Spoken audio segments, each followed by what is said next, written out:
कभी हम plane sentences बोलते हैं स्पोकन में।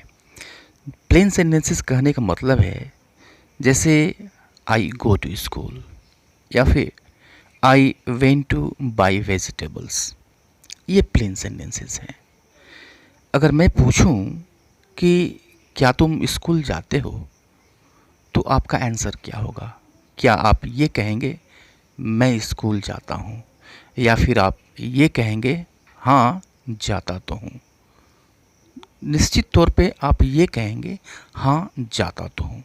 तो अब देखिए, इसमें आपने कुछ एक्स्ट्रा वर्ड्स जोड़ दिए, हाँ और फिर तो ये पर्टिकुलर टाइप ऑफ फ्रेजेस हैं जो हमारे स्पोकन को इफ़ेक्टिव बनाते हैं। ऐसा ही केस इंग्लिश में भी होता है। तो जो छोटे छोटे फ्रेजेस होते हैं वो हमारे स्पोकन को इफ़ेक्टिव बनाते हैं और नेचुरल बनाते हैं। इस वीडियो में हम देखने जा रहे हैं कुछ ऐसे फ्रेजेस को जो हमारे स्पोकन इंग्लिश को इफ़ेक्टिव बनाते हैं और नेचुरल बनाते हैं। So let us start the video. अब देखिए कि यह एक फ्रेज है दैट इज़ और दिस इज़, और बहुत बार हम देखते हैं कि इनको किसी क्वेश्चन वर्ड के ठीक पहले जोड़ दिया जाता है। जैसे हमने बहुत बार देखा है या फिर बहुत बार बोलते हुए सुना है दैट इज़ व्हाट, या फिर this is what, that is where, this is where, that is which, this is why. तो ये दोनों फ्रेजेस अलग अलग क्वेश्चन वर्ड्स के साथ जुड़ करके अलग अलग तरह का अर्थ देते हैं, अलग अलग सिचुएशंस में यूज़ किए जाते हैं। इस वीडियो में हम देखेंगे इन सब का यूज़ कैसे किया जाता है, इनका अर्थ क्या होता है, वन बाय वन देखेंगे। तो आइए वीडियो को शुरू करते हैं और फर्स्ट एक्सप्रेशन लेते हैं दैट इज़ व्हाट। ओके, तो दैट इज़ व्हाट इसका मतलब होता है वही तो, वही बात तो, यही तो, यह भी अर्थ ले लेते हैं, यही बात तो, यही या फिर वही। अब देखिए कि अगर वही तो, वही बात तो ये अर्थ लेना है तो दैट इज़ व्हाट का यूज़ कीजिए। अगर आपको ये कहना है यही बात तो, यही चीज़ तो फिर आप दिस इज़ व्हाट का यूज़ कीजिए। तो दैट इज़ व्हाट या फिर दिस इज़ व्हाट के बाद हम यूज़ करते हैं पूरा का पूरा सेंटेंस। जिस टेंस में आया हुआ होता है उस टेंस में हम इसको रख देते हैं। जैसे वही बात तो मुझे पसंद नहीं, means that is what I don't like. यही तो मैं भी कह रहा था, means that is what I was saying, that is what I was saying. तो दिस इज़ व्हाट या फिर दैट इज़ व्हाट, जो भी आपको अर्थ लेना है, यही बात तो फिर आप दिस इज़ व्हाट का यूज़ कीजिए, वही बात तो इसके लिए आप दैट इज़ व्हाट का यूज़ कीजिए। जो नेक्स्ट फ्रेज है वो है दैट इज़ वेयर या फिर दिस इज़ वेयर। तो दैट इज़ वेयर या फिर this is where plus sentence, इसका मतलब हुआ वही तो, यहीं तो, यहीं तो, वही तो, उसी जगह तो, या फिर इसी जगह तो। यानी यहाँ पर हम जगह की बात करेंगे, प्लेस की बात करेंगे। जैसे वहीं से तो मैं आ रहा हूँ, means that is where I am coming from, that is where I am coming from. या फिर एक और सेंटेंस लीजिए, वहीं सुभाष चंद्र बोस पैदा हुए थे। तो वहीं इसके लिए हम यूज़ करेंगे दैट इज़ वेयर।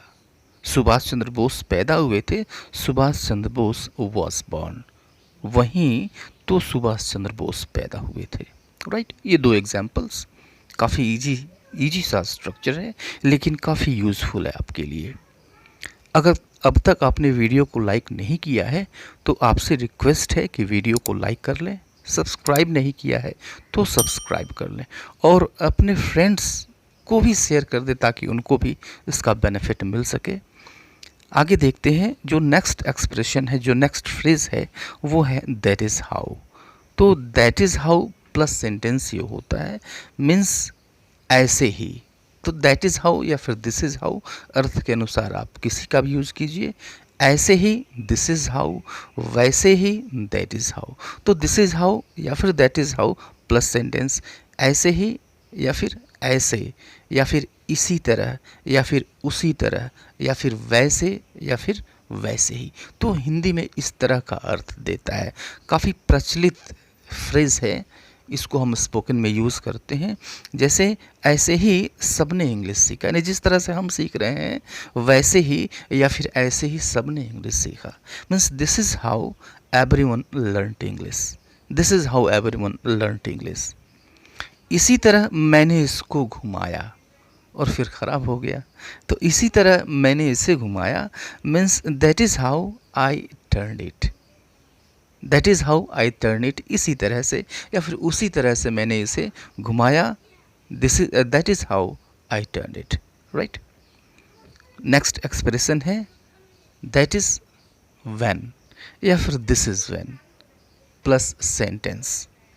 तो दैट इज़ व्हेन, देखो व्हेन जो है ये समय के लिए आता है, तो निश्चित रूप से ये समय के बारे में बताएगा। मीन्स उसी समय, इसी वक्त, उसी समय या फिर उसी वक्त, दैट इज़ व्हेन या फिर this is when plus sentence. Example देखिए, उसी वक्त किसी ने दरवाज़ा खटखटाया, ठीक है। तो मैं कुछ कर रहा था, खाना बना रहा था, नाच रहा था, गाना सुन रहा था, उसी वक्त किसी ने दरवाज़ा खटखटाया। तो उसी वक्त या फिर उसी समय किसी ने दरवाज़ा खटखटाया, that is when someone knocked at the door, that is when someone knocked at the door. उसी समय बस चलने लगी, ये दूसरा एग्जाम्पल है, नेक्स्ट एग्जाम्पल है। तो इसको हम इंग्लिश में कहेंगे दैट इज़ व्हेन, उसी समय, दैट इज़ व्हेन बस चलने लगी, the bus started going, that is when the bus started going, right. काफ़ी क्लियर सी चीज़ है, बिल्कुल स्पष्ट सी बात है, इसमें कहीं कोई दुविधा या दिक्कत नहीं है। नेक्स्ट जो एक्सप्रेशन है दैट इज़ होम। अब देखिए जो हु है, होम है, यह व्यक्ति के लिए आता है, आदमी के लिए आता है।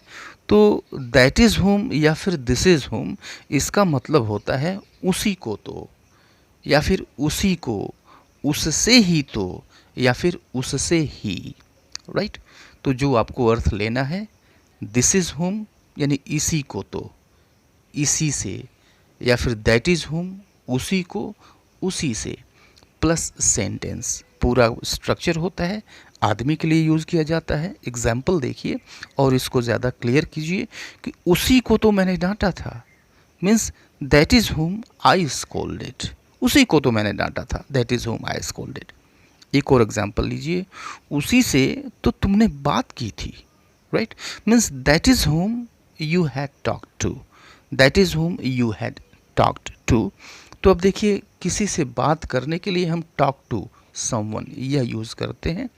तो यहाँ पर टू लास्ट में प्रेपोजिशन हम रखेंगे, उसको हम ओमिट नहीं करेंगे, क्योंकि यहाँ पे जो होम है यहाँ पे ये क्वेश्चन वर्ड की जगह पे आ चुका है, राइट। तो ये आया है तो टू ओमिट नहीं होगा, इस प्रेपोजिशन को हम रखेंगे, इसलिए लास्ट में प्रेपोजिशन आया है।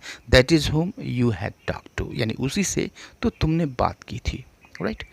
नेक्स्ट फ्रेज है दैट इज़ वाई। तो अब दैट इज़ वाई का अर्थ होता है, वाई जो है यह वजह बताता है, कारण बताता है, ठीक है। तो दैट इज़ वाई का अर्थ हो जाएगा उसी वजह से तो, उसी कारण से तो, दिस इज़ वाई इसी वजह से तो, इसी कारण से तो, दैट इज़ वाई या फिर दिस इज़ वाई इसीलिए, इसीलिए तो, इसी वजह से तो, इसी कारण से तो, उसी लिए, उसी वजह से तो, ये अर्थ देता है। एग्जाम्पल देखिए, इसी वजह से तो मैं उससे बात नहीं करता, या फिर इसीलिए तो मैं उससे बात नहीं करता, दोनों का मतलब एक ही है।